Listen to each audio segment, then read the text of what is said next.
Bonjour à tous, le jour J est arrivé, bienvenue et merci d'être là à cette entrevue Facebook Live avec l'écrivain et mystique Daniel Muroy sur son livre en 2 tomes, Le livre secret de Yeshua. Pour ceux d'entre vous qui ne connaissaient pas Daniel, c'est à mon avis vraiment un des auteurs, je dirais, incontournables au niveau de la spiritualité avec 37 livres à son actif, avec un qui va sortir bientôt au mois de novembre. Et à mon avis, Daniel, c'est vraiment une personne particulière dans le sens que c'est une des rares personnes, et je pense que ceux qui le connaissent bien vont être d'accord avec moi, que des connaissances aussi approfondies, aussi pointues, aussi vastes sur ce qu'on pourrait appeler de façon générale l'au-delà ou l'après-vie, là où qu'on va quand les gens meurent, parce que ces connaissances ne proviennent pas de livres, ne proviennent pas de juste d'intuition, mais d'expériences concrètes, en fait, parce qu'il a vécu des centaines et vraiment plusieurs centaines d'expériences en état de décorporation, hein, ou ce on appelle parfois voyage astral, où il a visité de différents plans dans le monde de l'invisible. Et évidemment, il y a une multitude de plans qui sont possibles à visiter. Certains qu'il y a des êtres chers décédés, des personnes qui ne sont pas incarnées, des êtres de sagesse. Il y a certains endroits qui permettent la possibilité de réaccéder à des expériences aux annales akashiques, puis on va revenir là-dessus. Mais vraiment pour qu'on comprenne bien de quoi il s'agit, on a tous entendu parler de personnes qui ont vécu des expériences de mort imminente ou de mort provisoire, comme les appelle le docteur Charbonnier, et que dans ces expériences-là, bien souvent, ils se voient sortir de leur corps, ils vont dans un endroit lumineux, et là, ils vivent des expériences incroyables de connexion avec des êtres de chair décédés, parfois des êtres de lumière, des êtres de sagesse. Ils vivent parfois des expériences d'amour inconditionnel. Il y en a qui reviennent avec des enseignements, des informations très précieuses sur l'au-delà.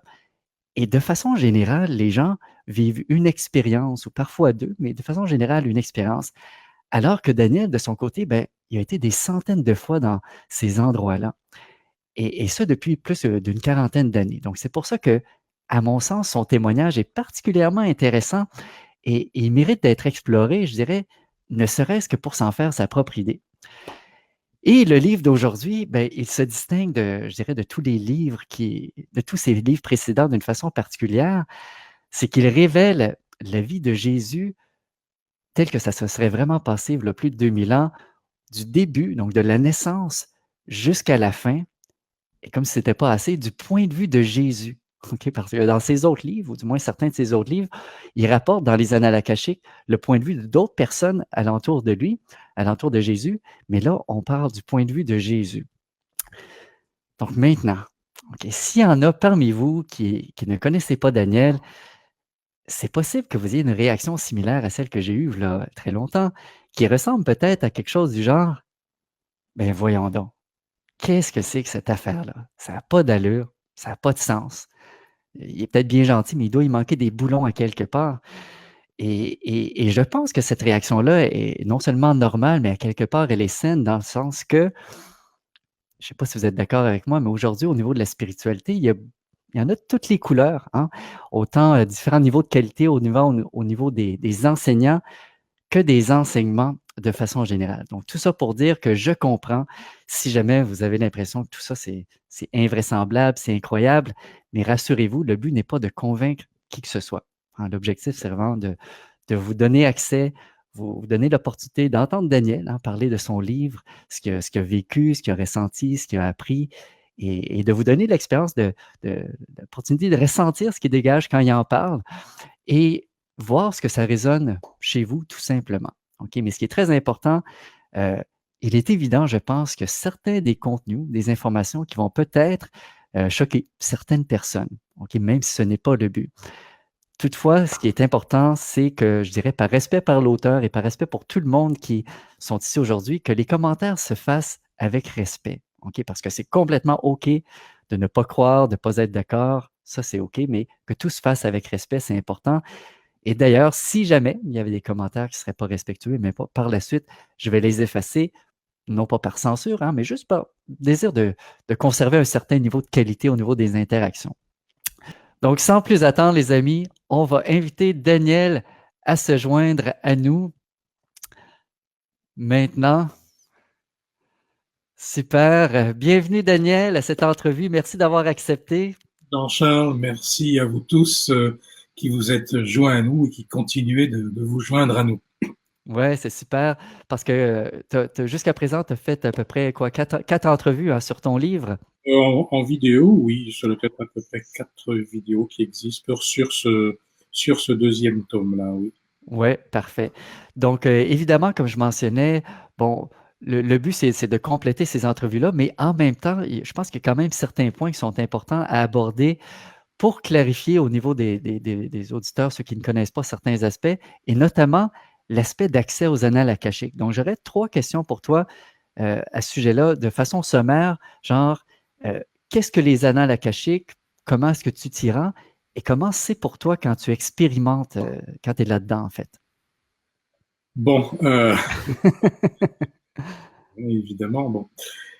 Tout le monde sait aujourd'hui ce que c'est qu'une mémoire sur un ordinateur. Enfin, la plupart d'entre nous, en tout cas, on sait que c'est un dispositif qui se résume à une extraordinaire banque de données sur laquelle tout est enregistré. Tout ce que nous faisons sur un ordinateur, c'est enregistré sur une banque de données qui stocke, qui stocke, qui stocke, et les mémoires, eh bien, n'en finissent plus de gonfler. Il faut savoir qu'il y a dans la nature, dans l'univers, une sorte de grande banque de données, comme ça c'est le moins qu'on puisse dire. Et cette Ouais, banque de données, elle s'établit à partir d'un élément naturel qu'on appelle l'akasha. L'akasha, je dirais que c'est une sorte de plaque sensible sur laquelle tout ce qui est fait, qui est dit, qui est vécu, qui est enregistré, vient s'imprimer et qui est mémorisé. Alors, c'est ça les annales akashiques, c'est une bibliothèque fabuleuse. C'est mhm, un petit peu la mémoire du temps. Alors, c'est difficile d'en parler autrement. Et dans certains états de conscience, eh bien, certaines personnes, assez rares, il faut le dire, beaucoup moins que le nombre de personnes qui s'annoncent capables de le faire, ouais, un nombre de personnes arrivent à se brancher sur les éléments de fréquence de cette mémoire pour plonger dans le ou les films du passé. Ce qu'il faut bien comprendre, c'est que chacun de nous, à chaque instant de notre vie, comme maintenant toi, comme maintenant moi, comme tous ceux qui nous écoutent, eh bien, c'est comme si il y avait au niveau de notre conscience une caméra qui filme en permanence tout ce que nous vivons, tout ce que nous pensons, que nous entendons, que nous ressentons, etc. Donc, une espèce de caméscope qui filme le contenu de notre vie totalement intégral. Et ce contenu, eh bien, va être téléchargé automatiquement sur une certaine fréquence vibratoire. Fréquence vibratoire qui est reliée à notre identité, c'est-à-dire à notre vibration profonde. Et les annales akashiques sont je veux dire, le cumul de la mémoire profonde de milliards et de milliards et de milliards d'êtres qui sont, comment dire, conscients d'eux-mêmes. et ça enregistre autant les pensées, les émotions, tout ce qui est vécu comme expérience? Absolument tout, hein. Donc les annales akashiques, c'est une réalité, je veux dire, multistrate sur laquelle on peut se connecter dans certains états de conscience. Donc il n'y a pas une annale akashique, il y a une infinité d'annales akashiques qui correspondent à ce que nous sommes dans le présent, ce que nous avons été dans un temps passé. Voilà. En fait, cela va changer. Si je veux entrer dans les détails, tout ce que notre conscience filme et Oui. va se déverser dans un premier temps dans cet atome qui nous suit de vie en vie, qu'on appelle l'atome germe, lequel atome germe eh bien, va alimenter cette fameuse banque de données universelle. Mhm, Alors, c'est un phénomène sur lequel on pourra revenir, sur lequel on peut s'étendre aussi maintenant, mais ouais, c'est extrêmement particulier dans la mesure où, quand on a la capacité d'aller se connecter sur certains éléments des films passés, on se trouve véritablement projeté dans ce passé-là, mais en ayant la sensation évidemment que c'est le présent. Il n'y a pas de filtre. Je veux dire qu'on on n'est pas comme devant un écran de cinéma et en train de visionner des images, de percevoir des sons. On est complètement plongé dans la scène. Et c'est ça qui fait aussi l'une des particularités de ce travail-là, c'est que c'est quelque chose qui brasse énormément l'être en profondeur, ouais. chercher au niveau du cœur, de nos émotions, et puis qui évidemment remet beaucoup de choses en cause, notamment par rapport à notre approche de ce que c'est que le temps, de ce qu'est la personnalité, de ce qu'est la conscience, l'esprit, etc. Je veux dire, c'est un champ d'investigation absolument incroyable. Et c'est pas une notion. Autrefois, on pouvait dire que c'était une notion ésotérique entre guillemets. J'aime pas ce mot. Ouais. Aujourd'hui, ça l'est de moins en moins, tout simplement parce que ça correspond à un domaine de recherche dans le monde de la physique quantique. Il y a un certain nombre donc de physiciens qui travaillent dans le quantique et pour qui c'est quelque chose d'extrêmement sérieux et qui consacrent toute leur vie. Je pense évidemment notamment à celui qui a fait le plus parler de lui dans ses recherches. Il n'est pas physicien, mais c'est un chercheur en physique quantique. Quelqu'un qui a un certain bagage évidemment scientifique, il s'agit d'Erwin Laszlo. Ouais. Édité d'ailleurs, a publié un livre à ce sujet-là qui s'appelle les champs akashiques. Donc c'est quelque chose qui est pris de plus en plus au sérieux et qui peut tout ébranler évidemment parce que qu'est-ce que c'est que le temps, qu'est-ce que c'est que la conscience, voilà, ça nous mène extrêmement loin. Alors autant bien sûr quand on est dans le cadre de ces expérience-là. J'aime pas beaucoup employer le mot d'expérience parce qu'expérience, ça fait un petit peu froid. Ce genre de vécu-là, d'expérience mystique-là, faut pas avoir peur du mot mystique. Dans ce genre d'expérience-là, on a la possibilité, selon les personnes, les expérimentateurs, appelons-les comme ça, ou selon les mystiques, de plonger ou dans notre propre ou dans nos propres mémoires profondes, ou avec un certain nombre d'autorisations dans la mémoire, les mémoires d'un certain nombre d'autres personnes qui ouvrent le champ de leur conscience pour nourrir effectivement des informations du passé. Alors, on peut pas, investiguer dans ce domaine-là par simple curiosité. Je ne vais pas aller dire, par exemple, si je pense à Napoléon, puisqu'on le cite toujours, particulièrement frappant, je ne vais pas aller dire, tiens, cette nuit ou demain matin, je vais aller me mettre en condition, puis je vais aller fouiller dans la mémoire de Napoléon, dans sa mémoire akashique, puis voir exactement ce qu'il a fait, ce qu'il a pensé, ce qu'il en a été sur le plan historique. C'est pas du tourisme, ça se fait pas comme ça. Ça prend certaines conditions, certaines autorisations des mondes de lumière. Donc il y a des règles et on ne joue pas avec ces choses-là parce qu'on entre véritablement dans un domaine qui pour moi est véritablement sacré. Donc on y avance sur la pointe des pieds avec beaucoup de respect et en s'attendant souvent à être un petit peu secoué et puis en s'attendant aussi à ce que l'on ramène à la surface puisse aussi secouer un certain nombre de personnes. Voilà. C'est vrai que ça a constitué beaucoup d'années de ma recherche depuis que j'ai découvert il y a une bonne quarantaine d'années. Maintenant, la sortie de la conscience en dehors du corps. Ça en est, je dirais, un petit peu l'aboutissement dans ma vie, du moins l'un des aboutissements, celui qui a complètement fait changer, disons, ma perception. Ouais.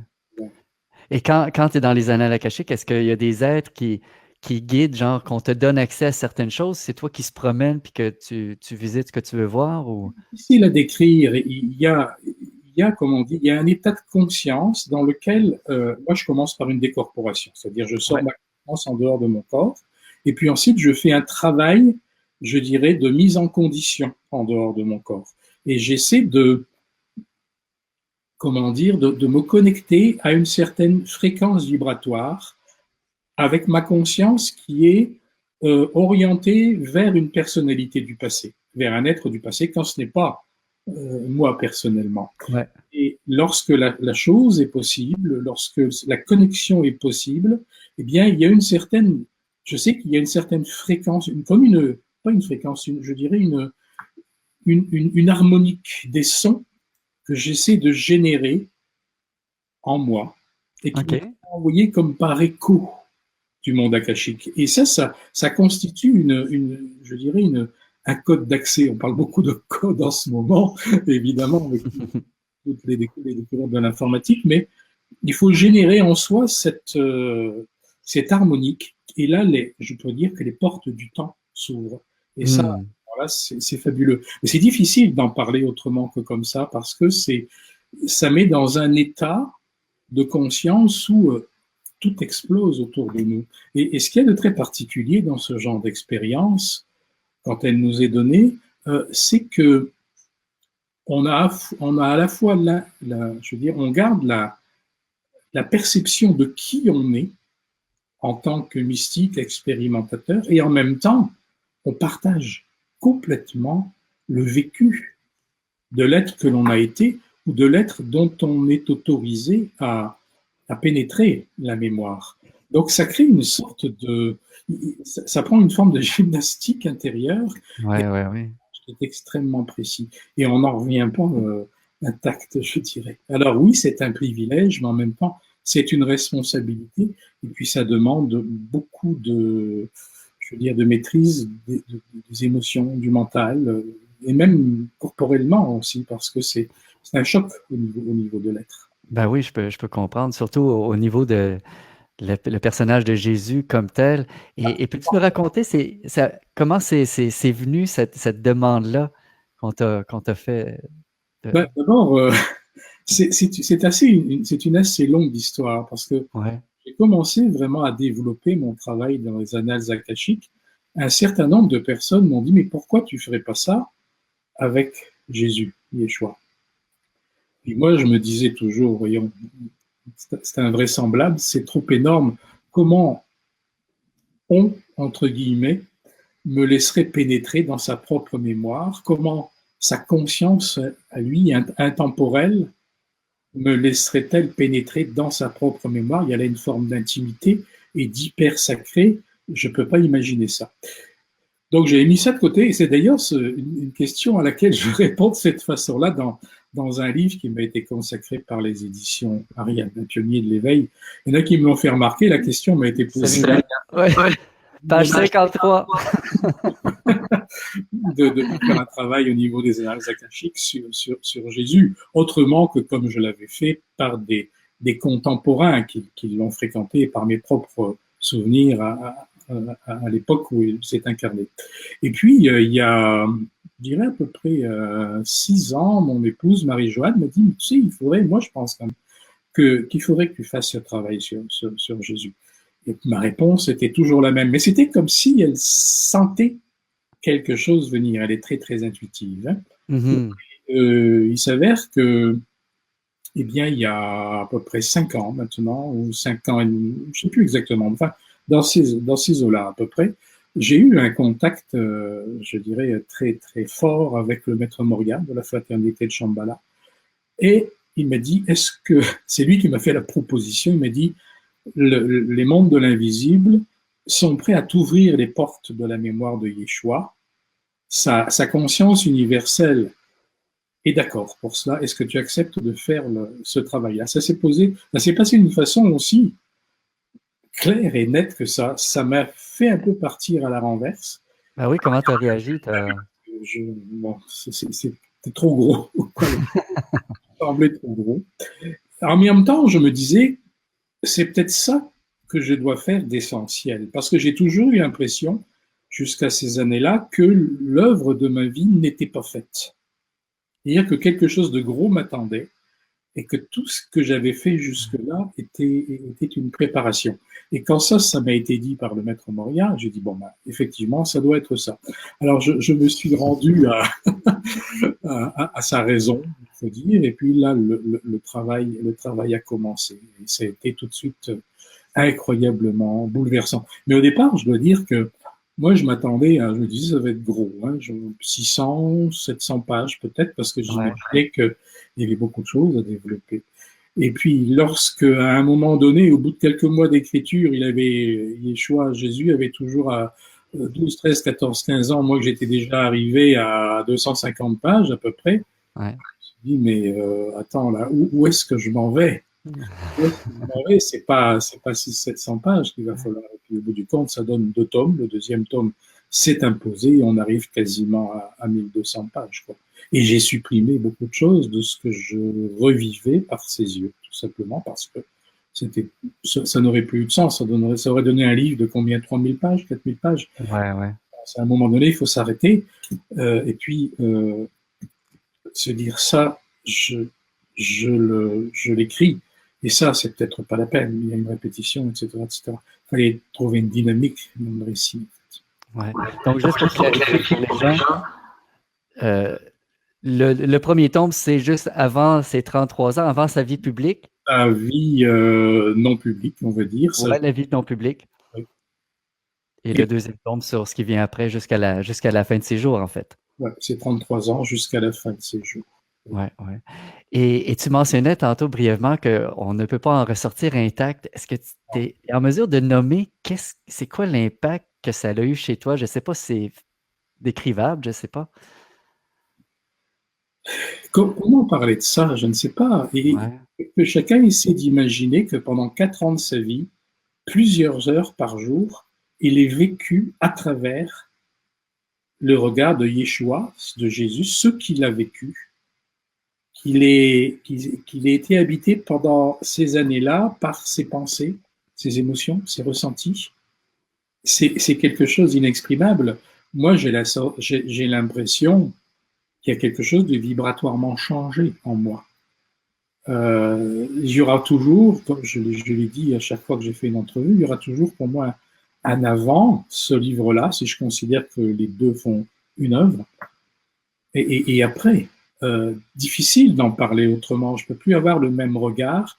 Mes pensées ne sont plus tout à fait les mêmes. J'espère être devenu un meilleur être humain. Est-ce que je le suis? Je ne sais pas. Mais il faudrait voir avec des personnes comme Marie-Joanne qui vivent quotidiennement avec moi pour en témoigner. C'est difficile de parler de soi. Mais moi, je sais pertinemment que je ne suis plus le même. Ouais.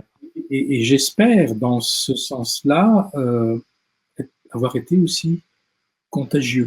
C'est-à-dire que la charge de lumière et de compréhension que j'ai reçue à travers ces 4 ans, par ces 4 ans, j'ai pu la communiquer à un grand nombre de personnes.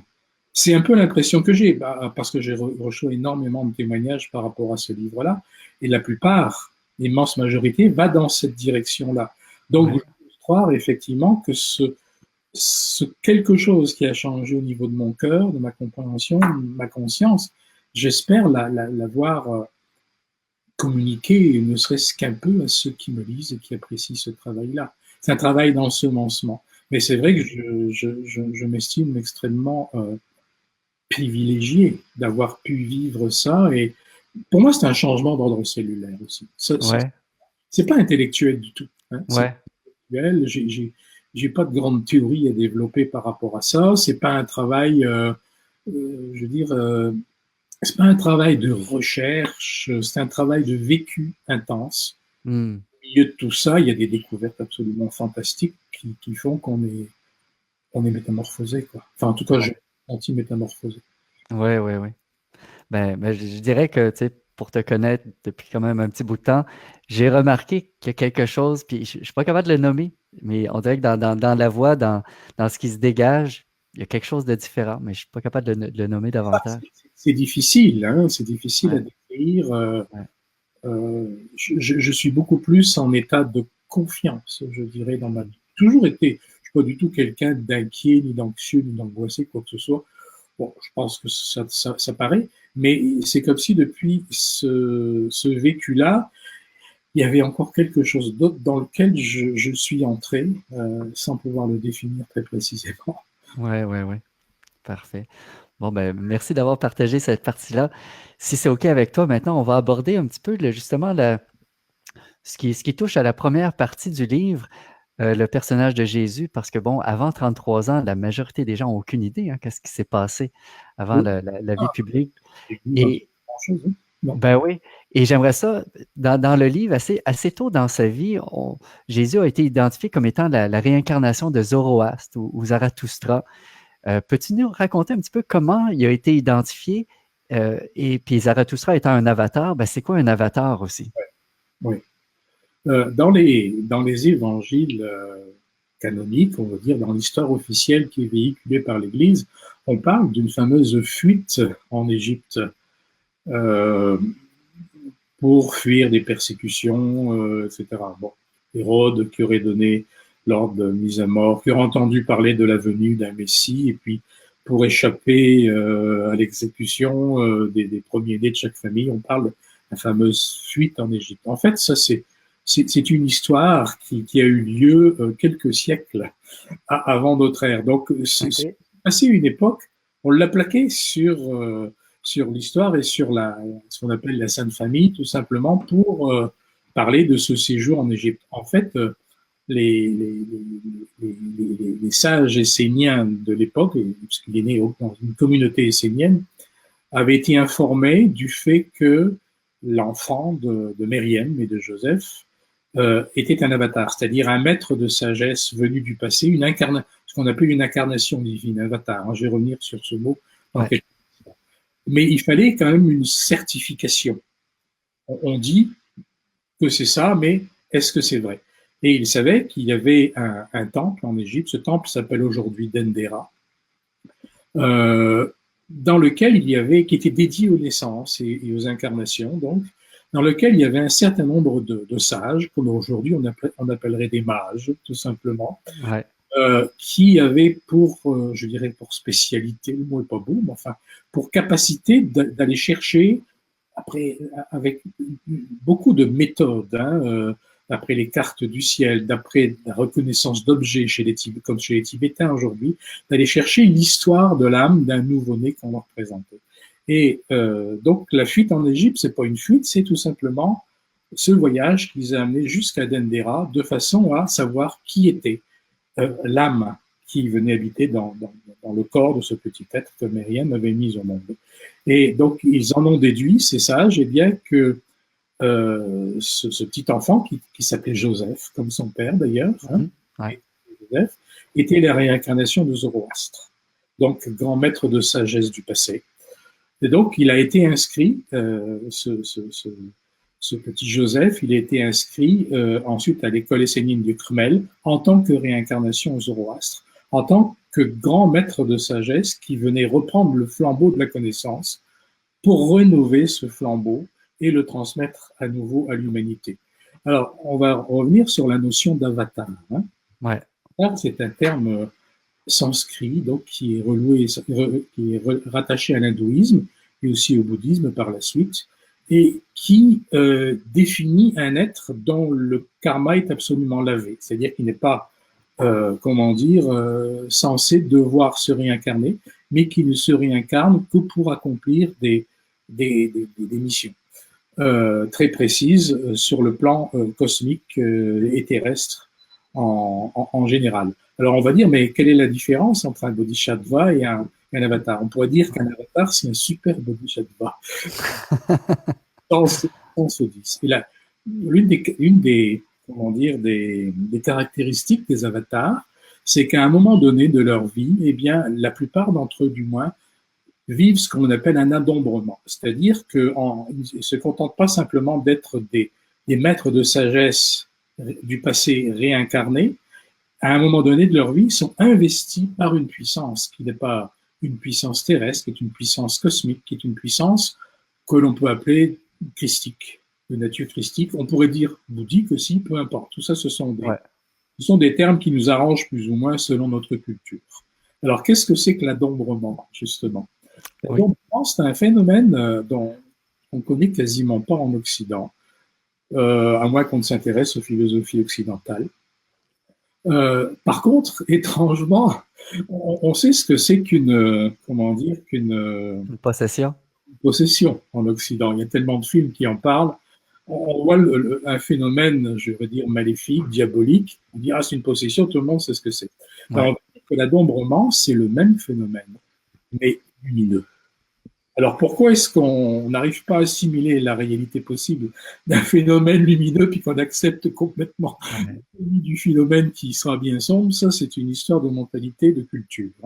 Toujours est-il que c'est le même phénomène. C'est le fait qu'une hyper-conscience qui est, d'ordre cosmique vient investir la conscience, l'être réalisé d'un maître de sagesse du passé. Et l'une des caractéristiques du maître Yeshua, c'est qu'il n'a pas vécu un adombrement, il a vécu 2 adombrements. Un premier adombrement dans la grande pyramide de Khéops, en Égypte. Et un deuxième adombrement, celui-là, il est complètement sous silence, parce que, évidemment, c'est gênant pour les premiers pères de l'Église de reconnaître que tout s'est peut-être pas passé sur, en Galilée, en Judée, en Samarie. Euh, et le deuxième adombrement, eh bien, celui que l'on connaît sur les rives du Jourdain, par l'intermédiaire de Jean le Baptiste. Et ce sont deux adombrements de conscience différentes. Alors, on parle, le premier adombrement, on parle de l'adombrement par une hyperconscience qui est reliée au, je dirais, au Christ, c'est-à-dire à l'initié, au Christ de notre système planétaire, c'est-à-dire au plus grand initié de notre système planétaire qui est relié à la conscience solaire, à la conscience du soleil. Et là, ça nous met tout de suite en connexion avec le pourquoi, par exemple, de la vénération d'un pharaon Akhenaton pour le soleil. Parce que sa tradition, ce qu'il avait découvert de la tradition, le ramenait à vénérer le soleil en tant que support du plus grand initié de notre système solaire, de notre coin d'univers. Ça, c'est le premier adombrement, celui qui a eu lieu dans la Grande Pyramide. Deuxième adombrement, bien là, on parle de l'adombrement du Christ au niveau de notre galaxie, c'est-à-dire de la Voie lactée. Et ce Christ-là, on a un petit peu plus l'habitude de l'appeler le Logos. Donc, le cas de Jésus, de Yeshua, c'est double adombrement. C'est comme une puissance hyper envahissante. Alors, on comprend pourquoi sa mission physique a été, enfin, je veux dire, sa mission publique, pardon, a été relativement courte dans le temps. Les évangiles parlent de 3 ans. En réalité, ça a plutôt été à peu près 5 ans. Okay. On a mis 3 ans parce que le chiffre faisait plus symbolique, la Trinité, etc. Bon. En réalité, c'est beaucoup plus proche de 5 ans que 3 ans. Mais pourquoi pas plus? Tout simplement parce que il est facile d'imaginer que quand un être, aussi réalisé soit-il, dans un corps de chair, est habité par deux présences aussi intenses, eh bien, le véhicule physique en souffre beaucoup. C'est comme si on avait, je ne sais pas, moi je prends un exemple très concret, on avait un dispositif qui fonctionne sur du 110 volts et puis tout d'un coup on le met sur du 220. Il faut que le soit solide. Hein, c'est la même chose qui se passe avec une ampoule si on la fait exploser avec un survoltage. Bon, on sait ce que ça donne.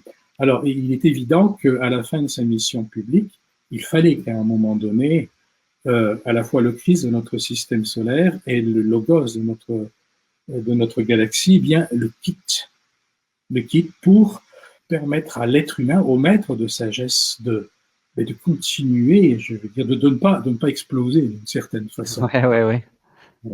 Et ces adombrements-là, qu'est-ce que ça a changé chez lui concrètement? Est-ce qu'il y avait plus de capacité, plus de sagesse? Qu'est-ce que ça faisait comme concrètement ces adombrements-là?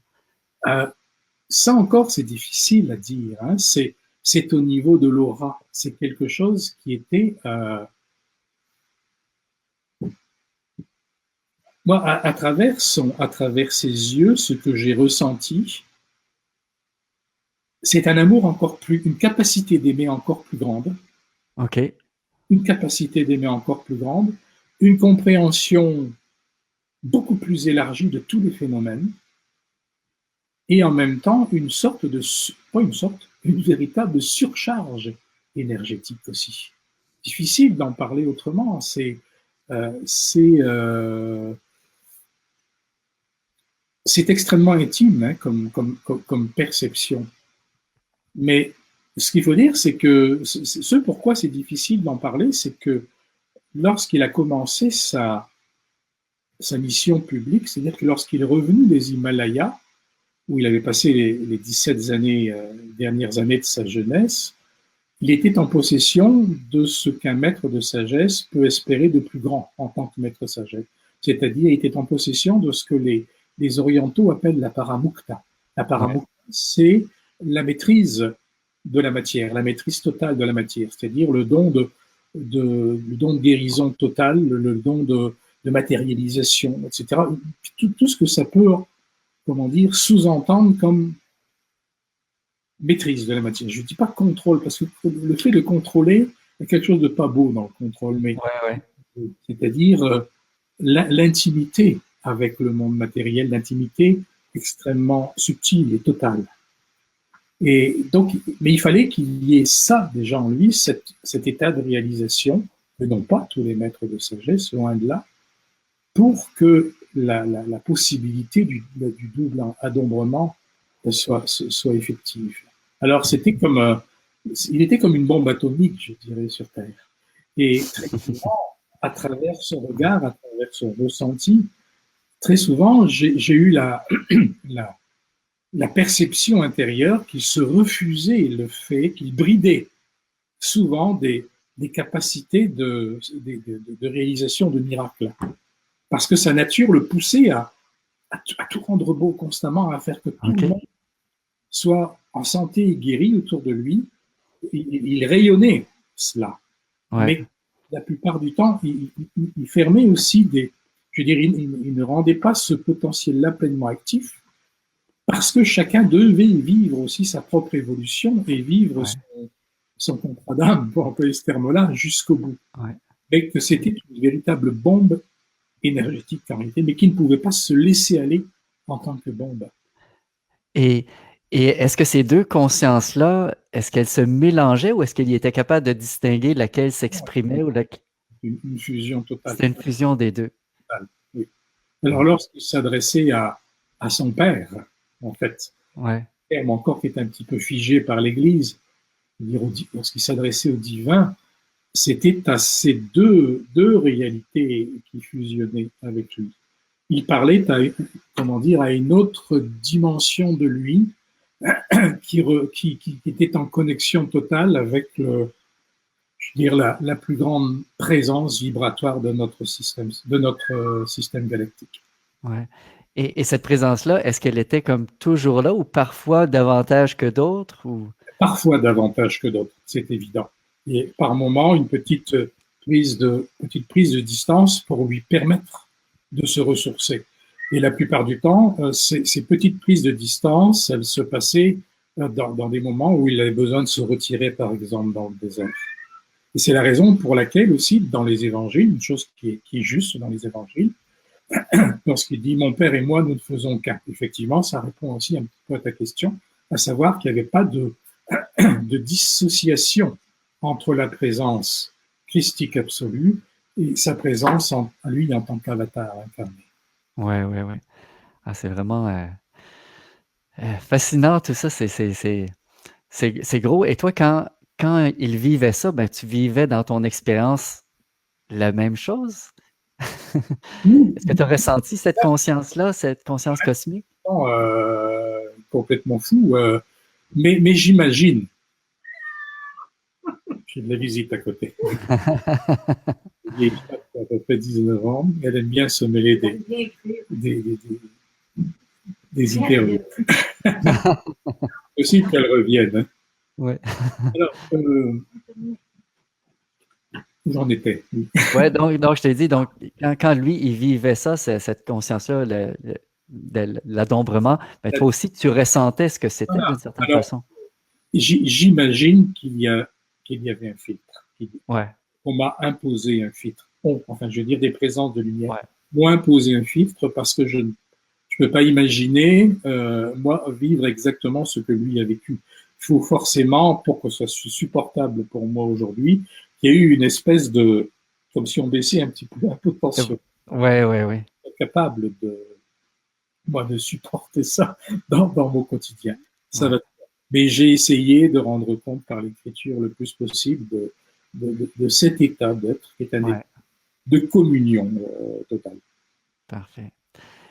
Et pour revenir un petit peu sur la première partie non publique, bon, tu as mentionné des années dans les Himalayas. Est-ce que tu pourrais résumer juste de façon sommaire pour que les gens aient une idée de... Il a séjourné où de façon globale avant ses 33 ans, disons? Il a séjourné dans multiples endroits en Inde, dans le Rajasthan. Il a séjourné également du côté dans le golfe du Bengale. Il est parti dans les premiers contreforts de l'Himalaya. Il est retourné au Cachemire. Et puis là, il a fait tout un séjour dans l'Himalaya, sur le territoire qui est aujourd'hui celui du Ladakh. Mm-hmm.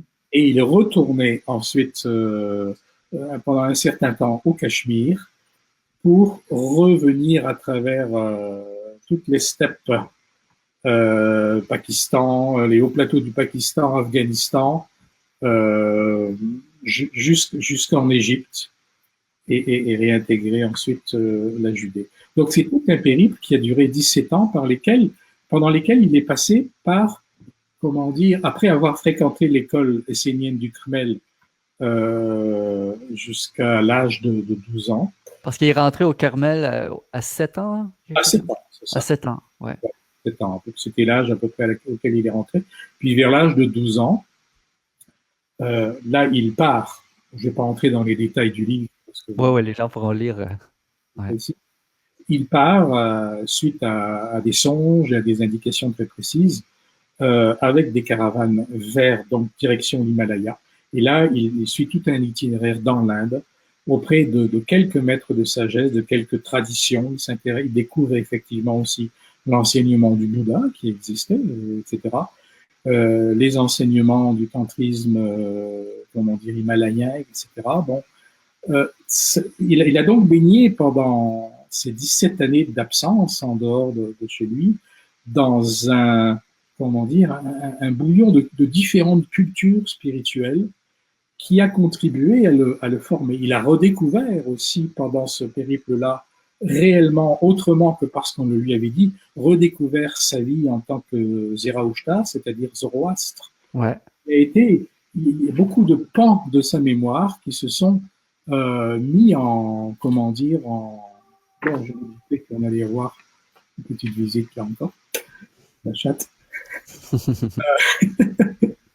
Je me doutais que nous allions avoir, comment dire, une visite impromptue. Il s'est complété lui-même. Alors, beaucoup de gens m'ont dit au départ, oui, mais c'est diminuer un petit peu sa qualité d'être en tant qu'avatar, etc. Ça choque beaucoup les chrétiens, je veux dire, traditionnalistes et catholiques, etc. Mais non, le christianisme, je regrette, n'a pas tout inventé. Il s'inscrit dans la continuité d'une très grande tradition universelle.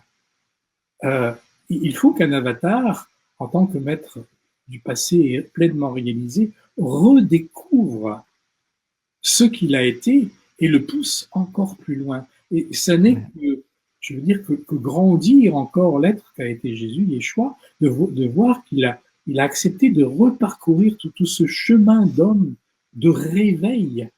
Ça ne veut pas dire qu'il n'était pas pleinement réalisé au départ, mais toujours un plus, un plus, un plus. Et il sait, je veux dire que ça, ce qu'il a été par la suite et la qualité de son enseignement est aussi le fruit de tout ce vécu parmi d'anciennes traditions. C'est pas qu'il ait fait un syncrétisme des traditions spirituelles qui étaient là avant lui. On parle d'autre chose que d'un syncrétisme, mais d'une forme de sublimation aussi.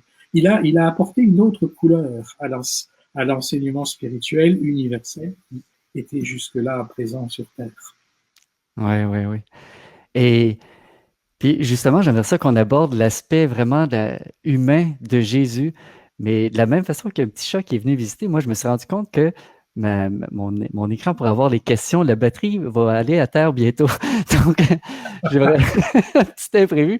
Je m'excuse à ceux qui écoutaient. Ceux qui écoutaient, vous pouvez peut-être réfléchir à des questions à poser. Ça va prendre 30 secondes. Je reviens. Je vais juste garder mes questions. OK? Je reviens. Et Daniel, peut-être tu peux parler en attendant. Quoi que je ne veux pas rien manquer. Je reviens dans 30 secondes, je m'excuse. Hein. Oh, les opinions. Je suis de retour. Ouf! La chaleur que j'ai eue, moi, quand j'ai vu la batterie qui a fait bip. Bon, donc oui, puis ça, je pense que tu l'avais abordé avec Alain, avec Eric dans l'entrevue, la dimension du fait qu'il a dû se reconstruire en tant que personne, donc il n'est pas né parfait, il n'est pas né accompli. Hein. Oui, il est né accompli, absolument, en tant qu'avatar. En tant qu'avatar. En tant qu'avatar, il est né accompli. Mais en même temps, il y a tout le poids de la matière sur le petit être qui est là et qui vient au monde. Il faut réveiller, on pourrait dire réactiver toutes les connaissances et les sublimer. Alors tout son chemin, celui qui est décrit dans ce premier tome, c'est un petit peu le récit de cela. Et l'intérêt de ce premier tome, en dehors du fait évidemment que ça révèle tout un pan de son histoire qu'on ne connaît pas, qui a été totalement occulté par l'Église, c'est aussi que ça nous permet de mieux comprendre quel est ce que j'appelle le chemin de l'avatar, c'est-à-dire le chemin de la réintégration en soi, en lui, d'un maître de sagesse qui vient pour une mission divine fondamentale. Beaucoup de catholiques sont gênés parce qu'on leur a dit, dans son berceau, dans ses langes, c'était déjà le Christ, le petit Jésus, c'était Dieu et il savait déjà tout. Et c'est là où il y a une méconnaissance totale du processus de la vie. Pourquoi est-ce qu'on a essayé de faire croire ça? Ouais. Pour dire, eh bien, premièrement, comment dire, le christianisme n'a rien emprunté à personne. Ça, c'est un trait, comment dire, de possessivité, une volonté de domination de l'ensemble de la tradition chrétienne. Un petit problème interne. Hein. Et ensuite, ce qu'on ne nous explique pas, c'est si le Christ était déjà dans son berceau, pourquoi a-t-on besoin alors de le faire immerger dans le Jourdain? Ouais, bah oui. Il se passe quelque chose apparemment dans le Jourdain. Tout le monde est d'accord. Mais à quoi ça sert alors le Jourdain si c'est pas pour sublimer l'être déjà sublime qu'il était à ce moment-là. Ouais. Et ça, c'est aussi pour bien nous faire comprendre, je crois, tout cela, que le chemin que Yeshua a emprunté, c'est un chemin qui nous est proposé à nous aussi. Il n'est pas, je veux dire, une incarnation divine inatteignable devant laquelle on a juste à s'incliner en disant nous on sera toujours les pauvres pécheurs, puis lui c'est le maître, c'est Dieu incarné, mais on peut pas atteindre. Non, ce chemin d'avatar nous montre bien que le chemin qu'il a vécu, c'est celui que nous avons à vivre au fil des milliers et des milliers de vies. Il ne se place pas en tant qu'être à part, en tant que fils de Dieu unique, comme on l'a dit, mais qu'en tant que être humain à la base, qui s'est incarné une multitude de fois jusqu'à sa purification totale. Donc, il se montre en tant qu'exemple. Pas autrement que nous. Ce que il nous dit en quelque sorte, il nous disait, mais ce que je suis, vous pouvez le devenir. J'ai été comme vous dans des temps extrêmement reculés. Je connais votre chemin et c'est la raison pour laquelle je peux vous aimer à ce point-là et faire preuve d'autant de compassion. Mm-hmm. Et est-ce qu'il y a un moment, au niveau de son évolution, qu'il avait ce qu'on appelle des défauts, tu sais, peut-être de juger des personnes ou de la jalousie? Pas plus de défauts à ce niveau-là. Ouais. Hein?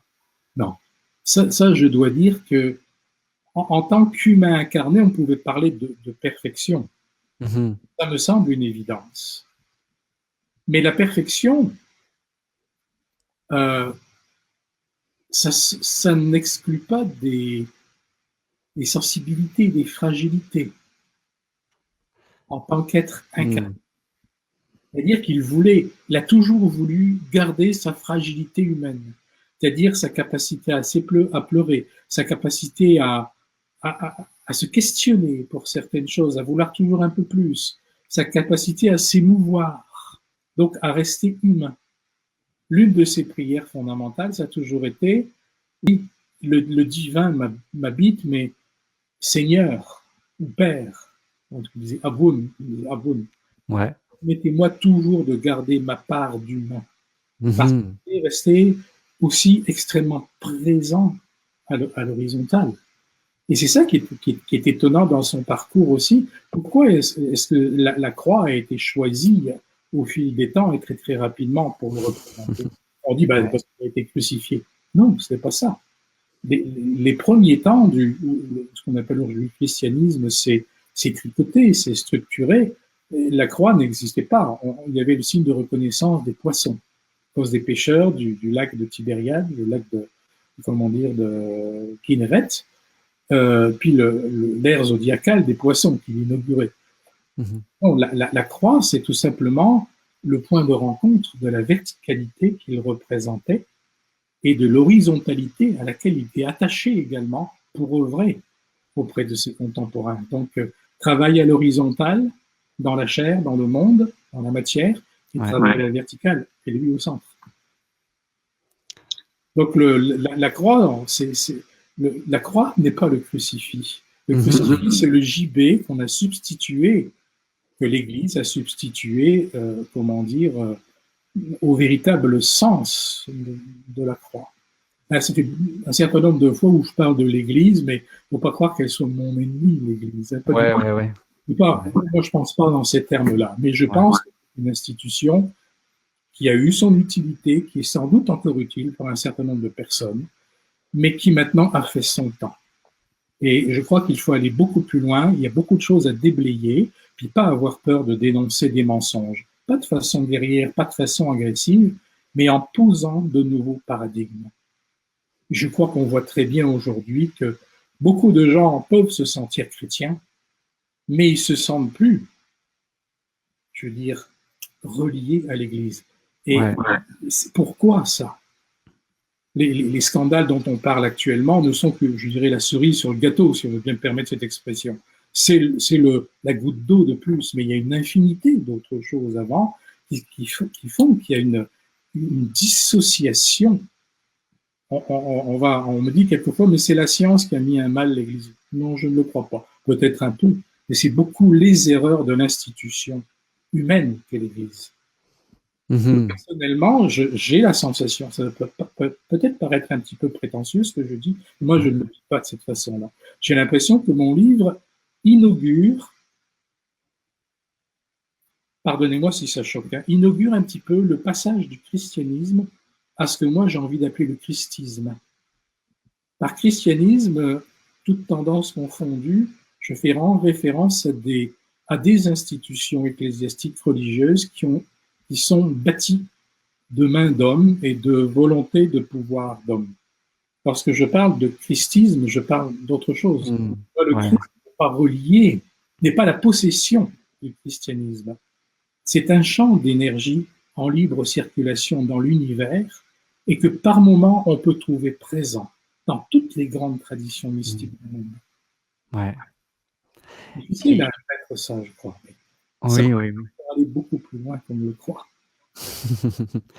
Et justement, par rapport à l'Église, souvent, en tout cas, de mon expérience, c'est comme si le personnage de Jésus est transmis comme étant austère d'une certaine façon.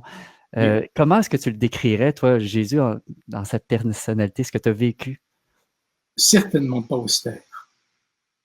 Certainement pas austère. Parfois très méditatif, très introverti, c'est évident, mais en même temps extrêmement présent de façon joyeuse parmi ses apôtres et ses contemporains. Pas du tout austère.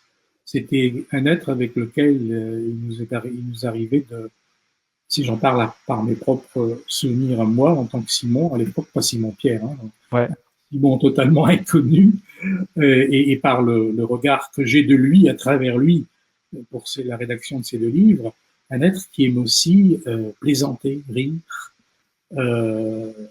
participer à des fêtes, éventuellement danser un peu aussi, qui participait, je dirais plutôt, de tous les aspects de la vie contemporaine et qui savait évidemment par moments prendre une dimension d'enseignement, on a du mal à imaginer aujourd'hui, un charisme total. Et en même temps, quelquefois, en l'espace de quelques secondes, il pouvait devenir un être extrêmement, percutant lorsqu'il avait certaines choses à dire. Mais jamais dans le jugement, jamais dans la condamnation. Jamais dans la condamnation. Extrêmement ferme parfois dans les choses qu'il avait à dire, et tout en même temps nourri d'une tendresse incommensurable. Son visage pouvait changer dans l'espace de quelques secondes, comme ça, du tout au tout, et c'est exceptionnel.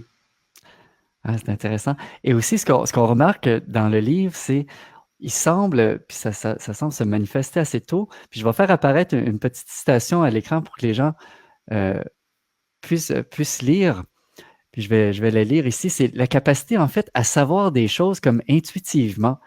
Par exemple, il y a 2 passages Et la première dit, oh, elle est la sœur d'Éliazar, n'est-ce pas? Comment le sais-tu? Je ne le sais pas, je le découvre. C'est écrit tout autour d'elle. Et dans le deuxième extrait, je n'appartiens pas à qui ou à quoi que ce soit, Toby. Et effectivement, j'ai beaucoup marché avant d'arriver ici. Puis l'autre, il dit, comment sais-tu mon nom? Il m'est venu comme ça, mais j'aurais pu t'en donner un autre, un nom romain, Flavius, par exemple. Tu l'aimes, celui-là, n'est-ce pas? Le jeune homme, c'est aussi, aussitôt accroupi face à moi. Son visage était blême. Qui te l'a dit? Oui, c'est le nom que j'aurais aimé porter. Et qu'est-ce qui faisait qu'il savait des choses spontanément comme ça? Bah, à travers sa mémoire que j'ai pu pénétrer, donc, elles n'expriment pas intellectuellement. Comment est-ce que ça venait comme ça? C'était une évidence. À travers lui, j'ai vécu ça à travers ses yeux. Ça venait comme ça s'impose, puis ça s'imposait de façon spontanée, naturelle. C'était comme si un certain nombre de personnes se promenaient avec une carte d'identité ou une carte de visite, là, et puis c'est comme ça. C'est la pénétration totale de l'histoire de l'autre, je ne vais pas dire que c'était constant, mais Ouais, ça ouais. arrivait fréquemment. Et c'est ce qui lui faisait quelquefois décider de s'occuper plus particulièrement d'un être ou d'un autre, de le guérir, ou au contraire de le laisser encore un certain temps avec ce que sa maladie devait lui apprendre, etc. C'est une pénétration de l'autre, difficile à dire, il faut le vivre. Ouais, ouais, ouais. C'est ça demeure un mystère quelque part, mais Ouais.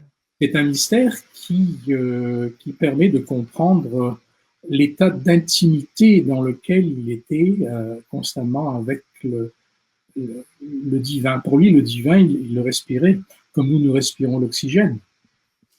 Il était présent dans l'oxygène, dans le prana, dans l'essence même qui faisait, dans l'akasha qui est au cœur du prana, etc. Ouais.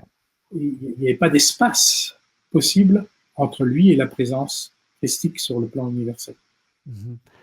Et l'intuition semblait importante pour lui, dans le sens que, puis tu me diras si je me trompe, mais il n'avait pas l'air à planifier longtemps à l'avance les trucs. Non. Je ne sais même pas si on peut parler d'intuition, parce Non? que c'est au-delà de l'intuition.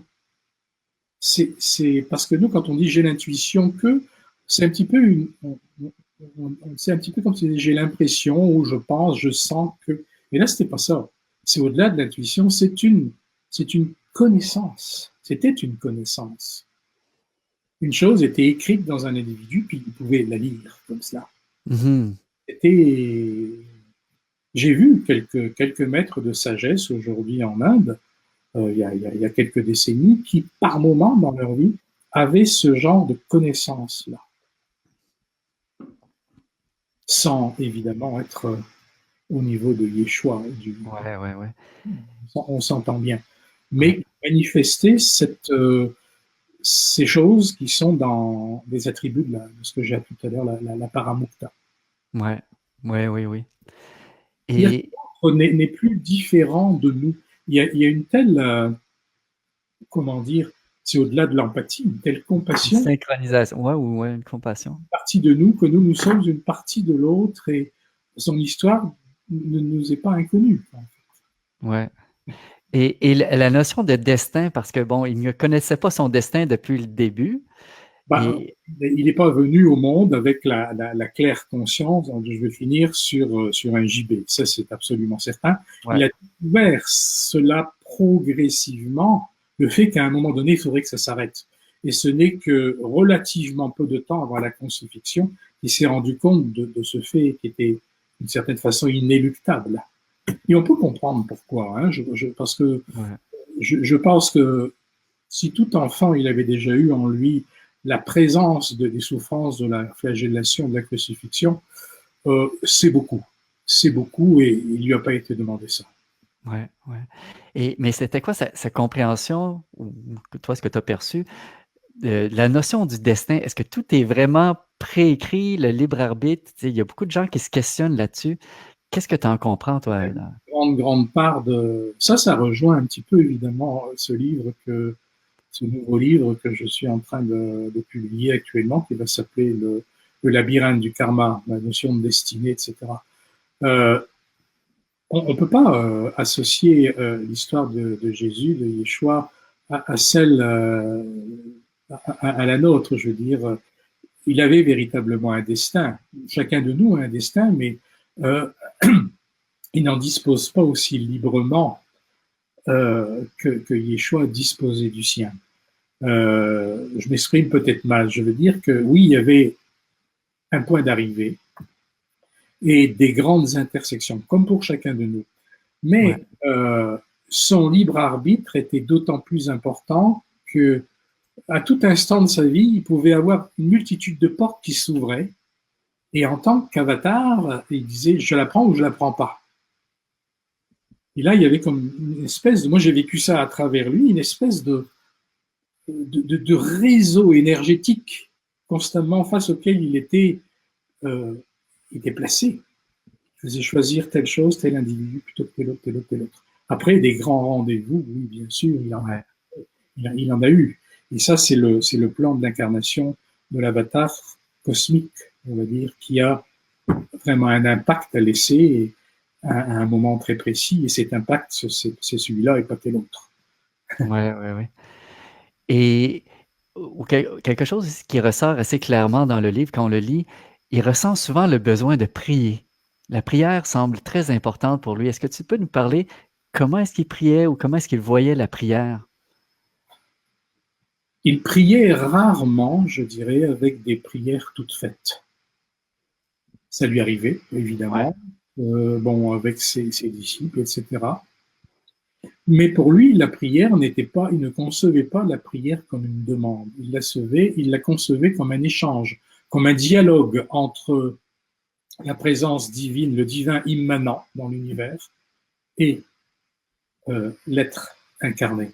C'est-à-dire qu'il parlait à la divinité, il parlait au divin qu'il respirait, etc. Et il conseillait beaucoup cette sorte de dialogue à ses disciples et à tous ceux qui l'écoutaient, en disant, mais vous êtes beaucoup plus proche du divin, du Père éternel, du Père-Mère éternel, peu importe comment on dit, on ne va pas entrer dans cette bagarre du féminin, masculin, il faut dépasser un petit peu ça. ouais, Là, on n'en finit plus après.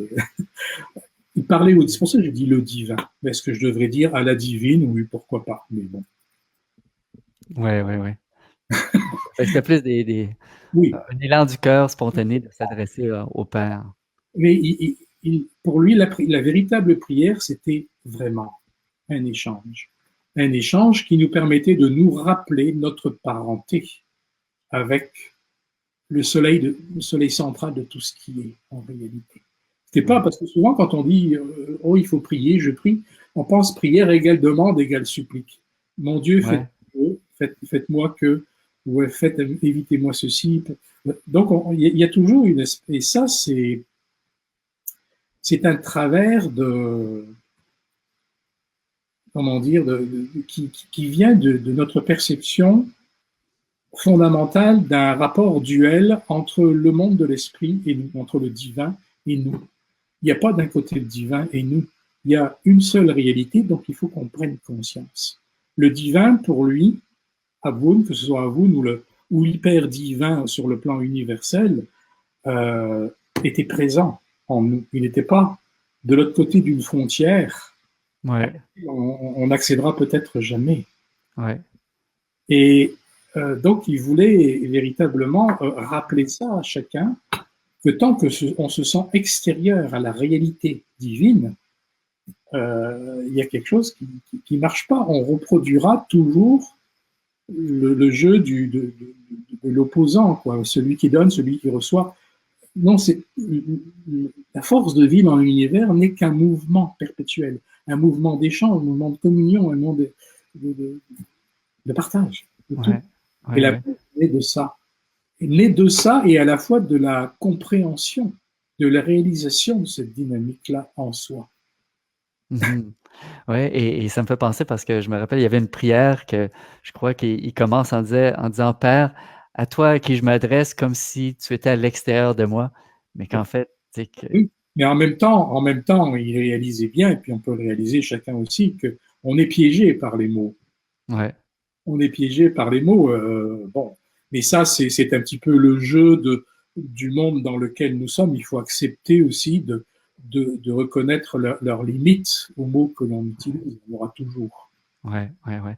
Et j'aimerais ça, si tu veux bien, je vois le temps qui avance, là, je saute des petits bouts dans mes questions. J'aimerais ça qu'on aborde, si tu le veux bien, les enseignements principaux de Jésus. Tu sais, il parlait de volonté. La volonté semblait importante. J'aimerais ça, si tu pouvais nous en parler un petit peu de ce point-là, à tout le moins.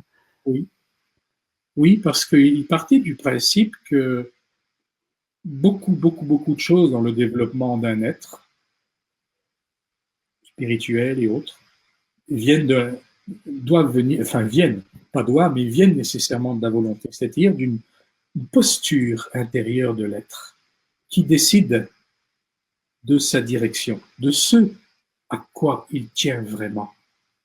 Il suffit pas de dire il faut aimer.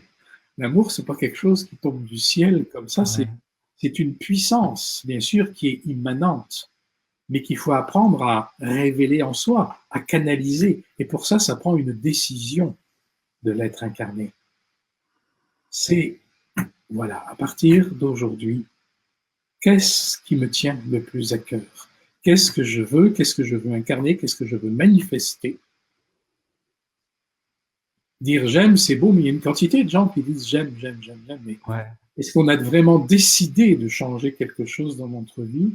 ouais. Est-ce qu'on a pris suffisamment la décision en nous, la posture en nous pour vouloir réaliser? Et ça, c'est relié avec la notion d'exigence aussi envers soi, je Oui, présume. exigence et pas intransigence. Hein. Oui, il était extrêmement exigeant, comme tous les êtres réalisés, je crois, et parce que justement, il faut vouloir. Il y a des décisions à prendre. Mais en même temps, dans l'intransigence, c'est complètement autre chose, hein, parce qu'en intransigence, il y a une forme de dureté. Il y a une forme d'extrémisme. Hein, on peut en parler aujourd'hui. Et ça n'avait rien à voir avec ça. Exigeant, mais infiniment compatissant. Il comprenait, je veux dire, le désarroi que chacun d'entre nous peut éprouver à certains moments de sa vie, puis quelquefois, à la fin de sa vie, quand on passe notre vie en recul, est-ce que j'ai fait, est-ce que j'ai bien fait? Et très souvent, il rappelait aux personnes auprès desquelles il était appelé au chevet, desquelles il était appelé un certain nombre de fois, souvent il essayait de les apaiser en leur disant, quoi que tu aies fait, dis-toi bien et emporte cette pensée avec toi, j'ai fait de mon mieux. J'ai fait de mon mieux en cette vie. C'est-à-dire, même si j'ai fait des bêtises énormes, c'était peut-être juste ce que je pouvais faire à ce moment-là. C'est pas une façon de dédouaner l'autre de sa responsabilité. Il dédouanait personne de sa responsabilité, de son libre arbitre. Mais qu'on ait la capacité aussi de se dire à un moment donné, ben, oui, peut-être j'ai pas été bon là, j'ai pas été bon là, j'ai pas été bon là, j'ai été horrible là. Mais bon, j'ai fait de mon mieux. J'ai été celui que j'ai pu être. Et ça vise non pas à déresponsabiliser, mais à ne pas enquister la notion de faute en soi. Et ça, c'est extrêmement important. Pour lui, le péché n'existe pas tel qu'on nous l'a inculqué, nous. Il n'y avait que des fautes. Mais les fautes étaient dues tout simplement à l'ignorance, c'est-à-dire à l'incompréhension des lois universelles. On ne commettait pas une bêtise, même une atrocité, si on comprenait ce que c'est, comment ça marche et ce que cela va induire. Donc il était, et en ce sens-là, il était très proche aussi effectivement de l'enseignement du Bouddha qui a basé une bonne partie de son chemin personnel et de son enseignement justement sur le fait de dénoncer l'ignorance, le poids de l'ignorance.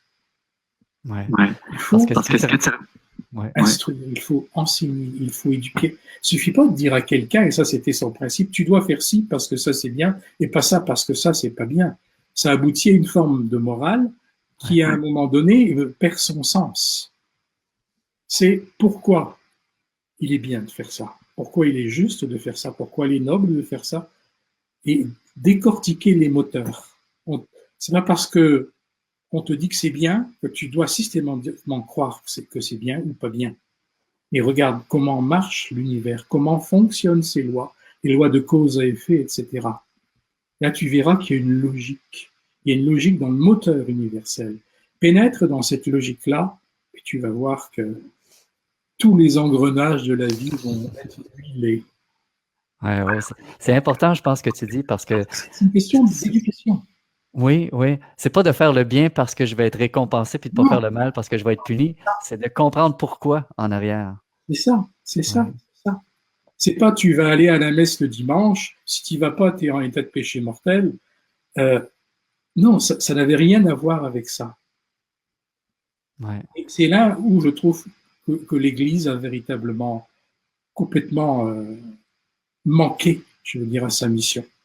C'est qu'elle a mis le dogme au-delà de la cohérence d'un enseignement qui va chercher l'humain au bout dans son cœur pour lui dire pourquoi ouais. il vaut mieux aller dans cette direction que dans telle autre. Et Chercher à expérimenter, à vivre dire la spiritualité plutôt que de dire tu dois croire en ça parce que c'est ça, point final. Puis si tu fais pas ça, alors là c'est la punition. Il n'y a rien de pire pour nourrir la dualité. Et ça, pour moi, c'est le problème de beaucoup de religions. ouais, Ça l'est en tout cas pour moi du christianisme en général. Et euh, je pense que si l'Église aujourd'hui, les églises sont beaucoup désertées, c'est pas à cause d'un manque de respect et d'amour envers le Christ. Je l'ai un petit peu dit tout à l'heure. C'est parce que le Christ véritable a déserté l'Église au profit des pouvoirs humains. Je sais bien que dans la tradition chrétienne, toute tendance confondue, il y a eu de très grands êtres et qu'il y en a encore. Je ne les mets pas en cause. Mais il y a quelque chose là à rénover fondamentalement pour faire redécouvrir l'essence de la sensibilité christique. Moi, c'est le, je veux dire, c'est ce qui m'habite dans cette vie-ci. Il y a un passage, je crois, que j'ai absolument voulu noter dans ce livre, dans lequel il dit la religion n'est pas affaire de divin, elle est affaire d'homme. Pour ce qui est du divin, c'est vous avec vous-même qui pouvez l'approcher. ouais. Et ce que tu as mentionné tantôt, je trouve que c'est une clé importante, par exemple, par rapport au fait d'apprendre à se pardonner et pardonner les autres, parce que si on comprend qu'à chaque moment, on fait du mieux avec qui on est à ce moment-là, ben ça aide justement à laisser aller cette culpabilité-là sans se dédouaner, comme tu disais, Voilà, mais oui. Le ouais, ouais, problème de la culpabilité et de l'absence de pardon, ou de capacité d'offrir le pardon. Je dis pas accorder le pardon, parce qu'accorder le pardon, il y a, quand on dit oh, je te pardonne, je t'accorde le pardon, il y a une espèce de petit, un petit moteur un peu commercial, commerçant, je sais pas comment il faut dire, mais c'est je condescends à te pardonner. Non, je parle du vrai pardon qui était au cœur de son enseignement. Euh, L'impossibilité d'accorder le pardon, que ce soit à soi ou à autrui, c'est l'une des racines fondamentales de ce que l'on appelle le karma. Donc l'un des moteurs principaux de la réincarnation. Ah, c'est intéressant. Donc, quand on ne pardonne pas, donc ça veut dire qu'on n'accepte pas quelque chose, ça crée quelque chose qui va nous permettre de revivre une autre expérience à un moment donné pour nous apprendre à le pardonner. Ce que des empreintes énergétiques qui viennent nourrir le karma et qui entretiennent le moteur du retour comme ça des vies après les autres. Rien n'est jamais fluide parce qu'il y a toujours un petit quelque chose en arrière dans la conscience, une espèce de kyste mental et émotionnel. J'en parle beaucoup dans mon prochain livre. Là, Ouais.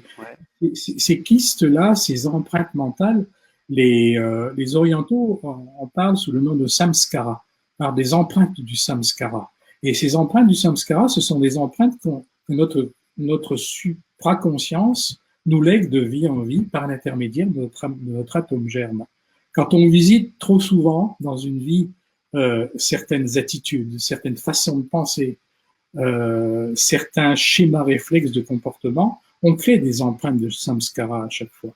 Et je me suis, un matin, je me suis réveillé en disant, mais ces empreintes de samskara, finalement, qui font nos tendances dans cette vie, qu'on s'est légué nous-mêmes venant d'autres vies, ça me fait un petit peu penser à ce qu'on appelle en langage informatique les cookies. Ah, c'est une bonne analogie. Chacun fait l'expérience. Par exemple, on veut faire un voyage et puis on cherche dans telle ville un hôtel où on pourrait séjourner. Bon, on compose ça sur Internet, sur Google ou autre, et puis on trouve un hôtel ou deux dans telle ville qui nous conviennent. Puis on y revient une fois ou deux fois, trois fois pour vérifier certaines choses. Là, on a créé une empreinte dans le système informatique. Et chacun a remarqué que quand il fait ça, eh bien, dans les pages publicité qui lui reviennent en cherchant sur le moteur Internet, il y a des images, des rappels de notre recherche qui viennent nous chercher. On appelle ça les cookies, je crois. Oui, oui. Mais c'est exactement les empreintes samskariques. C'est-à-dire que là, les sujets sur lesquels, les tendances, les travers sur lesquels on se fixait, les belles choses aussi sur lesquelles on se fixait, c'est pas forcément en négatif, hein, reviennent nous visiter de vie en vie comme des rappels de ce que l'on a été. Ah oui, ça, c'est intéressant. Au printemps dernier, avec Marie-Joanne, nous sommes allés dans le sud de l'Italie et pendant 2-3 jours, j'ai cherché évidemment au printemps des hôtels auxquels on pouvait se rendre. Pendant 3 mois, au niveau de l'ordinateur, j'ai été rattrapé par ces cookies qui me disaient « Ah, t'as cherché dans cet hôtel, mais regarde, dans la même ville, il y a tel autre hôtel, tel autre hôtel, tel autre hôtel. » On venait me rappeler ça. Et pourquoi est-ce qu'on vient au monde avec des tendances, avec des facilités à ou des facilités ou des handicaps pour ne pas, avec des travers ou des capacités, parce qu'on a enquisté ça sur nous dans le passé. Alors, ne pas se fixer non plus sur ces choses-là, ne pas les nourrir, et peut-être se programmer aussi d'autres choses de plus en plus belles. Ça reviendra nous chercher. J'ai le goût de partager un autre petit extrait. Ici, c'est, tiens, comme ça ici, c'est Éliazar. Je vais juste le lire ici. OK, probablement que vous le voyez. Il dit, « Es-tu vraiment le Machia, Rabbi, qui est le Messie? Dois-je croire les paroles qui ont été prononcées et le soleil ailé que j'ai vu? » Qui fait référence au deuxième adombrement. Et là, Jésus répond, « Je ne te demande pas de croire, Éliazar. Je ne te le demanderai jamais, pas plus qu'à quiconque d'ailleurs. J'attends seulement de toi que tu vives et que tu sois une oreille vraie et libre à l'écoute de l'Éternel. Sais-tu ce que ça signifie? Si peu en sont capables. Ne singe pas, ne triche pas, ne te conforme pas à ce que tu n'éprouves pas dans ton cœur. Emplis-toi de vie et alors tu auras ta réponse. » Moi, quand j'ai lu ça, ça a fait comme, wow. Peux-tu approfondir ce concept-là? C'était une des bases de son enseignement, hein, qu'il soit avec ses disciples dans un cercle restreint ou même face à un public beaucoup plus large. Il estimait que le fait de croire, c'était bien sûr respectable, parce que le fait d'accorder sa confiance à quelque chose, puis en soi, accorder la confiance, c'est toujours beau. Ouais. Mais c'est pas par la croyance que l'on grandit vraiment. C'est par le vécu personnel. La croyance ramène toujours à un dogme. Et on croit d'après quoi? D'après ce que quelqu'un nous a dit, d'après ce que nos parents nous ont dit, d'après ce qu'une culture nous dit qu'il faut croire, d'après notre contexte social, etc. Beaucoup de gens disent je crois ou je ne crois pas par rapport à un tas de choses, simplement parce que c'est leur opinion. Mais en réalité, ils ne savent pas forcément pourquoi ils ont cette opinion-là. Beaucoup de gens vont vous dire oh ben oui, je crois en Dieu ou j'y crois pas. Prenons un credo très basique. Hein. Mais en réalité, ils ne savent pas vraiment dire pourquoi. En général, ils croient parce qu'ils ont été élevés dans tel contexte et pas dans tel autre. Mais comme si c'était un mécanisme. Mais en réalité, ça repose sur quoi? Sur la plupart du temps, pas grand-chose. Lui, il préconisait l'expérience directe. Tout simplement l'expérience, parce que l'expérience est transformatrice, alors que la croyance, ben, c'est pas cher, dire je crois ou je crois pas, hein, ça coûte rien à personne, et ça ne fait pas mûrir l'être. Donc, il ne souhaitait pas qu'on le croie pour le croire, tout simplement, ouais, parce qu'il avait une belle prestance, parce qu'il parle bien, et parce qu'il parlait bien, etc. C'était pas ça l'important. C'était que chacun fasse son chemin d'expérimentation, puisse dire, oui, moi ça, j'adhère à ça, ou je vais dans cette direction, parce que j'ai tel vécu. Mais ouais. pour avoir tel ou tel vécu, il faut s'en donner la peine du vécu. Il faut la volonté, et là on y revient. Ouais, ouais, ouais. Et ça, c'est quelque chose que j'apprécie beaucoup, justement, dans son enseignement, le fait de toujours tout remettre en question, de ne pas croire. Et ça me fait penser aussi à une petite histoire, je ne sais pas si tu as déjà entendu, c'est la mère qui coupe le poulet des deux côtés avant de le mettre dans le chaudron. Puis là, sa petite fille la regarde, puis elle dit, pourquoi tu le coupes des deux côtés? Elle dit, ah, ben, c'est parce que ma mère faisait ça. Puis là, elle va demander à la grand-mère, ah, pourquoi tu coupes le poulet des deux côtés? Ah, ben, parce que ma mère faisait ça. Ah, Et c'est pourquoi tu ça. coupes? Et en bout de ligne, ben, c'était parce que le chaudron était trop petit. Donc, à ce moment-là, c'était utile, mais si on fait juste reproduire, ben, ça vaut rien. Et une très jolie histoire qui explique bien la façon dont nous fonctionnons par rapport à beaucoup de choses. Ouais, Nous sommes beaucoup moins libres que nous pensons l'être. Et ouais, l'apprentissage du déconditionnement dans nos vies est extrêmement important. ouais, Si une personne me dit je suis athée, je dis ok, t'es athée, moi ça me dérange pas. Je vais pas essayer de te prouver telle ou telle chose. D'ailleurs, j'ai pas la croyance en Dieu comme on représente Dieu traditionnellement. Pour moi, c'est pas quelqu'un. Mais si je dis si quelqu'un me dit moi je suis athée, je vais dire ben ça se respecte, mais pourquoi tu es athée? Ah ben là c'est ah ben parce que puis en fait on se rend compte que c'est tout le contexte social, culturel et autres, ou parce que la personne s'est jamais donné la peine de réfléchir à quoi que ce soit. Et puis voilà, mais il n'y a pas très rares sont des personnes qui sont cohérentes, structurées et qui acceptent de reconnaître que peut-être elles sont euh, comment dire euh, conditionnées. Ça, notre conditionnement ouais, est ordinaire aujourd'hui. Et encore peut-être de façon plus subtile à notre époque où comment dire, on nous fait découvrir une forme de liberté, une multitude de façons dans notre société, mais ces formes de liberté-là sont aussi le fruit d'un conditionnement. Le plus subtil des conditionnements, c'est celui qui nous pousse à croire qu'on n'est pas conditionné. Alors qu'à ouais, chaque minute de notre vie, il y a tellement d'informations qui font que de toute façon, qu'est-ce qui est vraiment de nous et qu'est-ce qui ne l'est plus? ouais, Et c'est là où la recherche intérieure est fondamentale est capitale dans notre développement. ouais, Il faut de l'humilité pour le reconnaître, il faut s'accorder le temps de vivre, s'accorder des moments à soi, s'accorder des moments pour apprendre à aimer. Tout simplement, l'instant présent, les mhm, personnes qui sont là autour de nous, tout, je veux dire, développer une forme de complicité avec la vie. ouais. Parce que même la croyance qu'il n'y a rien en l'au-delà, ben, c'est une croyance au même titre qu'une autre croyance, hein. Sans s'en rendre compte petit à petit, on découvre ce que peut être la conscience christique. Ouais, Et je pourrais dire aussi la conscience bouddhique. Hein. Pour moi, c'est la même chose.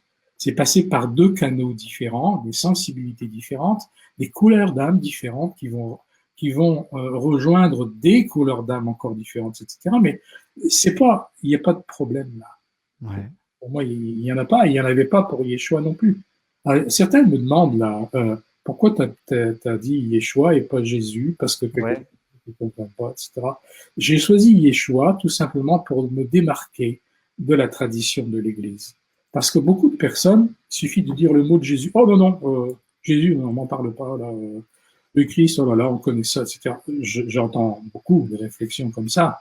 C'est comme le mot âme, il y a des mots auxquels dans notre société, beaucoup de personnes sont devenues pratiquement allergiques parce qu'il y a des stéréotypes qui sont plaqués. Les stéréotypes, on ne veut plus en entendre parler. Donc je me suis dit, je ne veux pas, quand quelqu'un ait ce livre-là dans les mains, il l'associe tout de suite à la tradition chrétienne et au dogme chrétien, toutes tendances confondues. Je me démarque et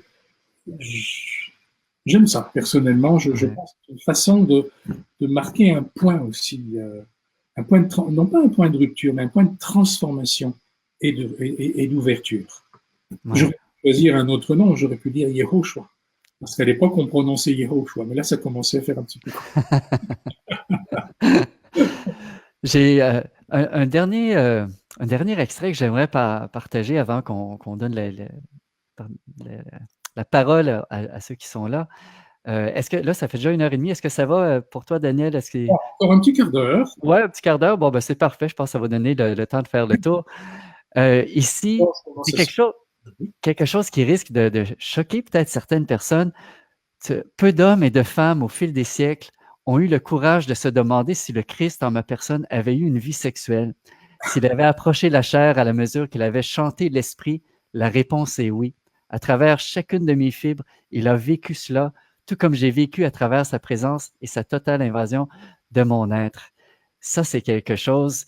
Qu'est-ce que tu peux nous dire au niveau de la sexualité? Comment il voyait ça? Ben, c'est simple à comprendre.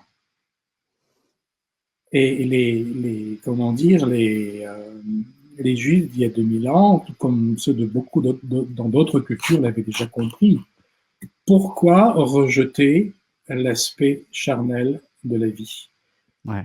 Tous les grands enseignements, les grands enseignants de toutes les grandes traditions, hormis le christianisme, on va dire moderne, tous les grands enseignants de toutes les grandes traditions, les grands enseignements, euh, ne font pas de la chair quelque chose de sale. Un rabbin, il y a 2000 ans, se devait, donc dans la tradition de Moïse, judaïque, se devait d'être marié et éventuellement d'avoir des enfants, tout simplement pour pouvoir parler de toutes les dimensions de la vie à ceux à qui il parlait.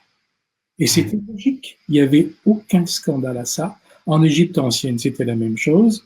Le Bouddha, avant de devenir le Bouddha, a connu une vie d'homme marié, de prince, il était marié, il a eu des enfants. Krishna, dans la tradition hindouiste, c'est la même chose, etc. Chez les musulmans, c'est la même chose.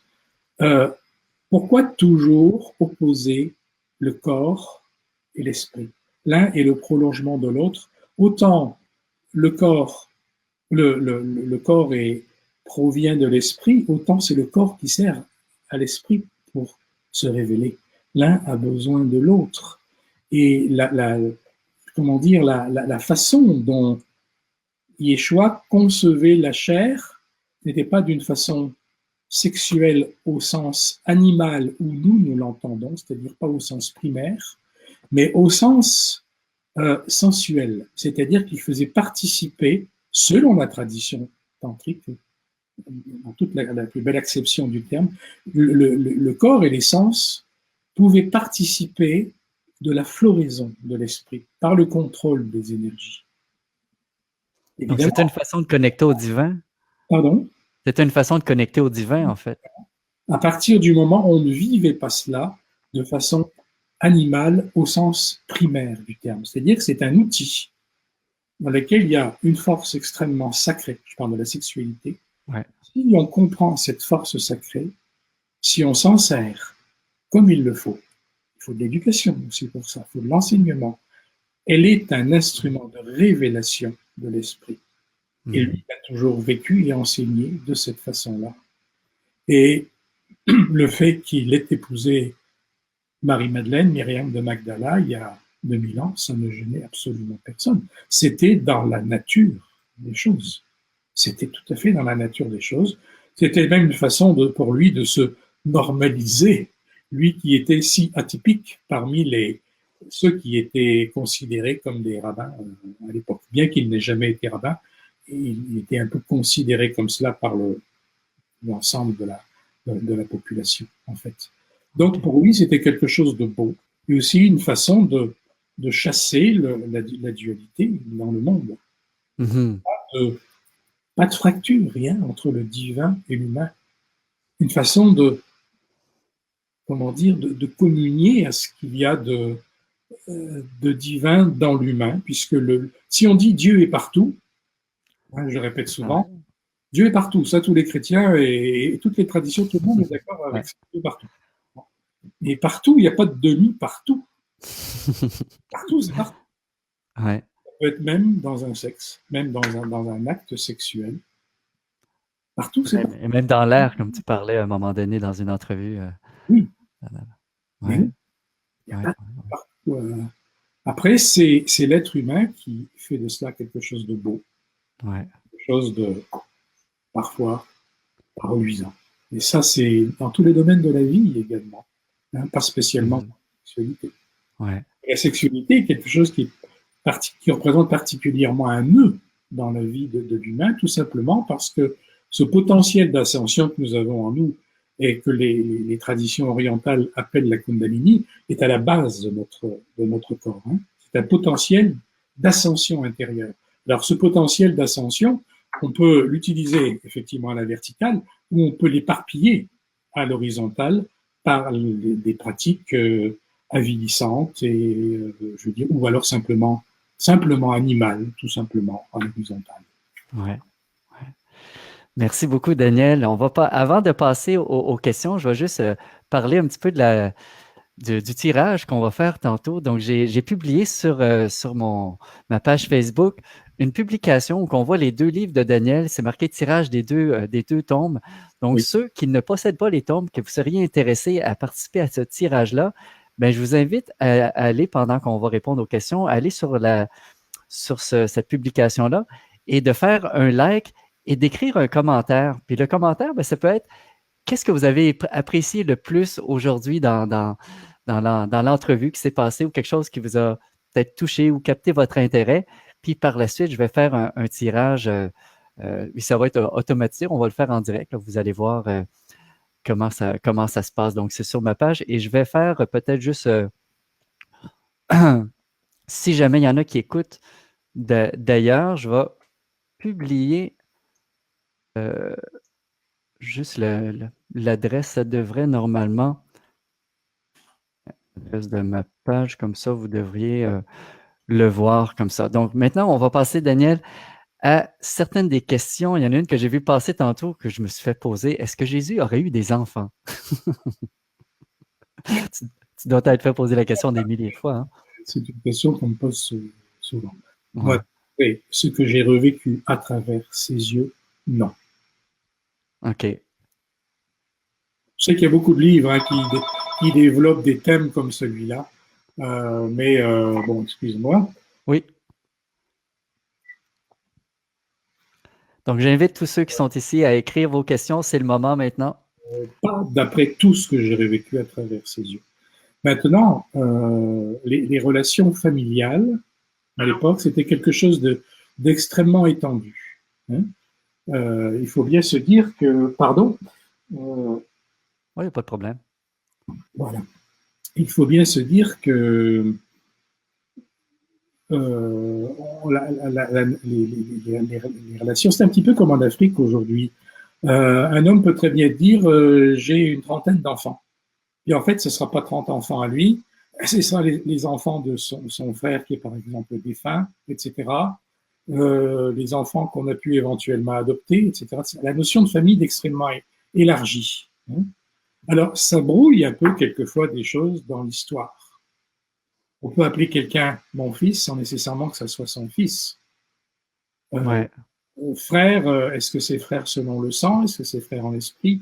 Là, il y a tout un tas de confusions qui sont faites avec ça. Mais moi, d'après ce que j'ai revécu dans les annales, à travers ses yeux, non, il n'aurait pas eu d'enfant. Ce qui est relativement cohérent d'ailleurs, tout simplement par le fait que la relation qu'il a eue avec Marie-Madeleine était une relation d'ordre tantrique. Or, dans le tantrisme, il n'y a tout simplement pas production de sperme. Ah, OK. L'énergie sexuelle n'est pas, comment dire, ne se manifeste pas comme ça. Elle se manifeste par la projection d'une énergie jusqu'au sommet du crâne et plus loin encore, qui monte. Donc il y a la matière est transcendée en lumière. On va OK. parler de façon très claire, dans la pratique tantrique réussie, il n'y a pas d'éjaculation. Voilà. Il n'y a pas d'orgasme sur le plan physique. OK. Donc il y a une forme de logique aussi dans ce fait que, eh bien, il n'est pas eu d'enfant. Parfait. Une autre question ici de Fabienne que je vais faire apparaître à l'écran. En tant que chrétien, comment voyez-vous le message de Pâques, résurrection aujourd'hui? Ben, d'abord, j'ai écrit une chronique il y a quelque temps qui dit Suis-je encore chrétien? Et effectivement, attends, ça dépend si Fabienne demande si moi je m'estime chrétien ou si elle se présente en tant que chrétienne. Mais Ouais, je pense qu'elle parle plutôt de moi.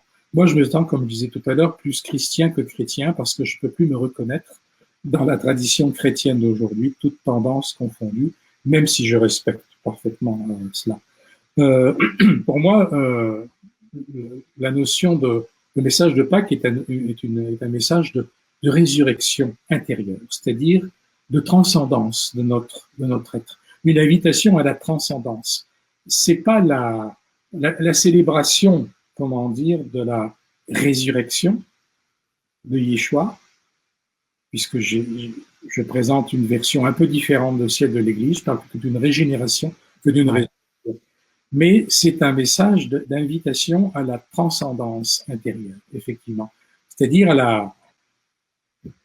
à notre ascension intérieure. C'est un terme très à la mode, le mot ascension. Je ouais, colle plus ou moins, justement, parce qu'il y a beaucoup de choses un peu n'importe comment qui sont dites par rapport à ça. C'est pour ça que j'aime bien le terme de transcendance, parce que c'est le dépassement de soi-même et l'invitation que l'on se lance à soi-même à une floraison de notre conscience supérieure, donc une forme de résurrection. ouais. C'est en ce sens-là, pour moi, que Pâques est intéressante. Mais si ça a de l'importance le jour de Pâques et puis les autres jours, on oublie complètement ça, pour moi, c'est pas très important, quoi. C'est un travail de chaque jour, de chaque instant de notre vie. Cette volonté de s'ouvrir le cœur, puisque tout se passe là, au niveau de notre atome germe. Ouais, ouais, ouais. C'est Et d'ailleurs, le cœur du c'est quoi? ouais, C'est la désignation de l'atome germe, un ouais, atome subtil qui est de la cachette condensée qui se trouve là, au fond de notre cœur. Le fameux point germe dont parlaient les atomes germe, dont point vie, pardon, dont le point vie dont parlaient les Égyptiens, notamment. ouais, ouais, ouais. Et d'ailleurs, pour compléter, on n'abordera pas ce sujet-là, mais dans une autre entrevue, il y a des extraits aussi qui parlent que Jésus, ben justement, il n'est pas mort hein, sur la croix, il est tombé dans une sorte de coma pendant que... Choqué quand on dit les choses comme ça, mais je crois qu'il faut lire, il faut réfléchir pour comprendre la logique de cela et le fait que ça ne diminue aucunement Ouais, était ni son enseignement. Ça ouais, présente simplement d'une autre façon. ouais, ouais, ouais. Et il y a une question aussi de Fred Donaldo. Comment Daniel Muroy a-t-il pu retranscrire la vie de Jésus car le langage était complètement différent d'aujourd'hui? Comment a-t-il pu comprendre le dialogue que faisait Jésus avec les autres intervenants de ces récits? Donc, probablement une question qu'on te pose souvent aussi, hein? Oui, ben ça c'est quelque chose d'assez extraordinaire parce que euh, quand je pénètre dans les annales akashiques et que je me rends, par exemple, au temps de Yeshua, que ce soit à travers ses yeux ou à travers les yeux d'autres êtres qui ont vécu à son époque et qui l'ont fréquenté, évidemment, j'entends dans le dialogue ma conscience, en même temps qu'elle voit et ressent, entend dans la langue de l'époque qui était l'araméen. Je ne connais pas l'araméen aujourd'hui, quelques petits mots comme ça, mais je ne connais pas cette langue, je ne suis pas capable de la traduire ni de la prononcer. Ou alors, bon, c'est très maladroit. Mais il se passe un processus dans cet état de conscience qui est alors le mien, qui fait qu'il y a, je dirais, une traduction intérieure automatique, instantanée. Et ça, c'est à quoi c'est dû, ça me dépasse encore. Je ne suis pas capable d'en parler. Je peux juste en témoigner comme ça. J'entends dans la langue de l'époque, mais quelque chose en moi retraduit ça aujourd'hui. Après, c'est mon travail d'écrivain de retranscrire ça avec les mots qui appartiennent à mon vocabulaire et avec ma capacité d'écriture. Ouais, Vous savez, si on donne le même texte à traduire, et les écrivains qui sont traduits dans les langues étrangères le savent très bien, si on donne le même texte à traduire à deux traducteurs, il va y avoir deux traductions différentes. Elles vont dire la même chose, ces deux traductions, évidemment, ouais, sur le fond, si elles sont fidèles. Mais ouais, vous avez néanmoins deux textes différents parce que chaque traducteur aura traduit avec sa sensibilité, avec son lexique, avec son vocabulaire, avec sa propre syntaxe et avec son propre talent également. Et c'est ce qui se passe pendant les annales akashiques. Voilà, j'écris avec ma capacité d'écrivain le plus fidèlement possible, mais quelquefois, je peux hésiter entre deux mots.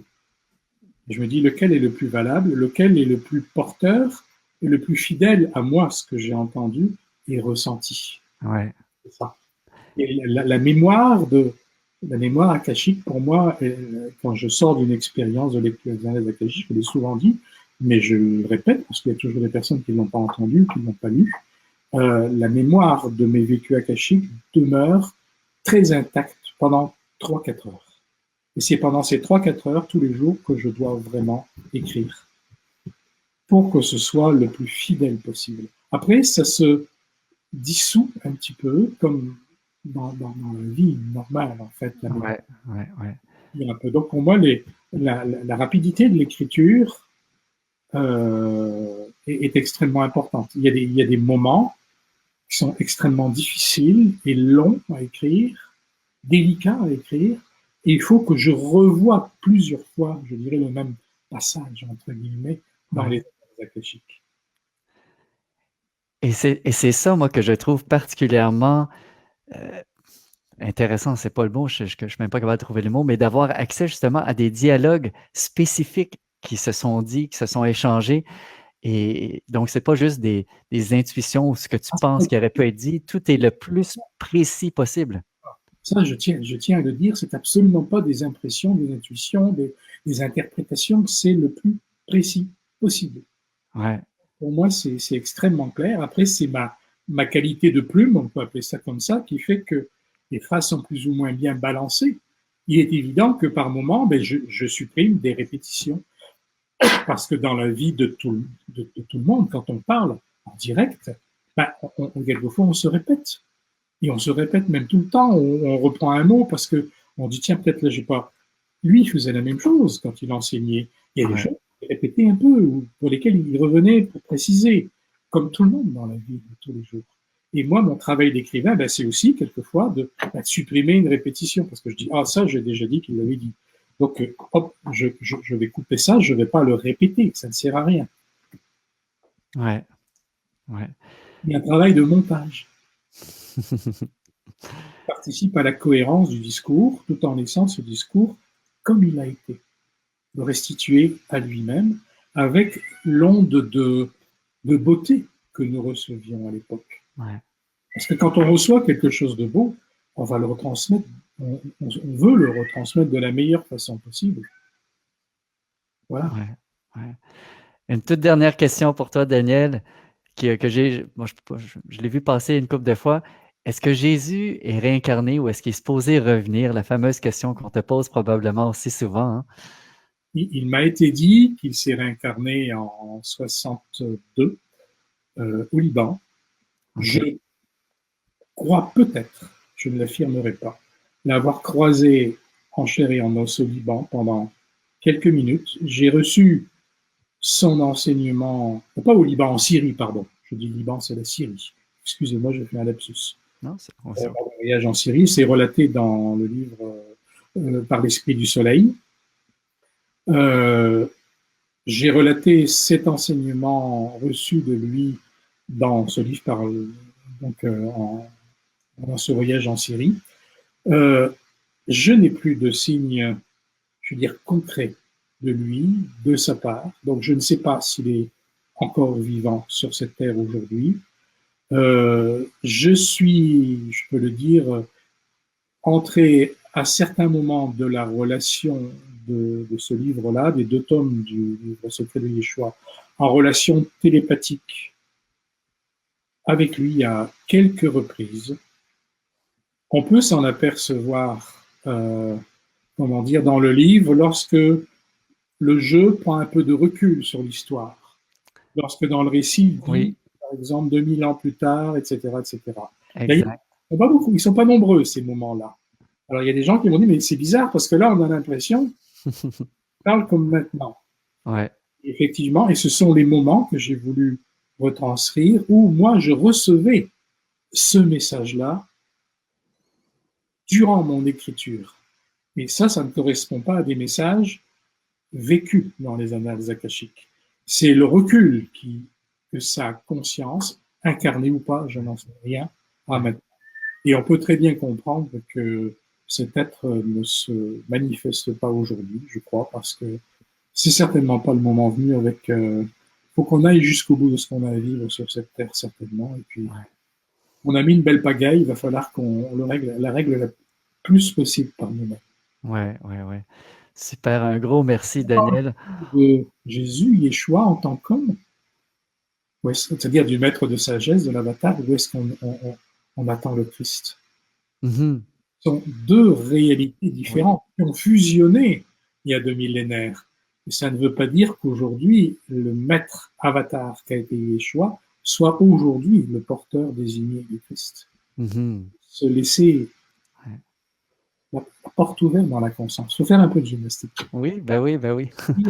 On va passer au tirage si ça te va, Daniel. Donc, c'est celui-là ici. On a Alice Godou.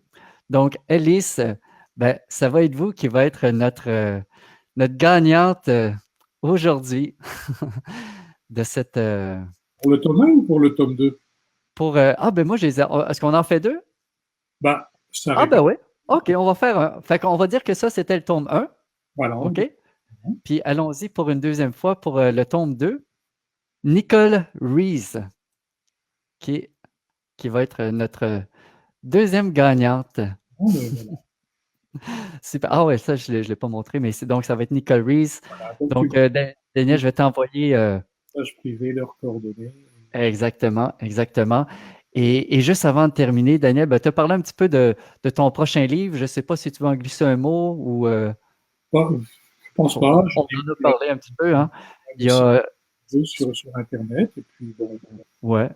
Et ce qui s'en vient, c'est Madrid, hein, à novembre. S'il y en a qui sont intéressés, il y a le séminaire le 3-4 novembre sur 2 jours de séminaire sur qu'est-ce qui se passe après la mort. Donc, ça va être très intéressant pour ceux qui peuvent...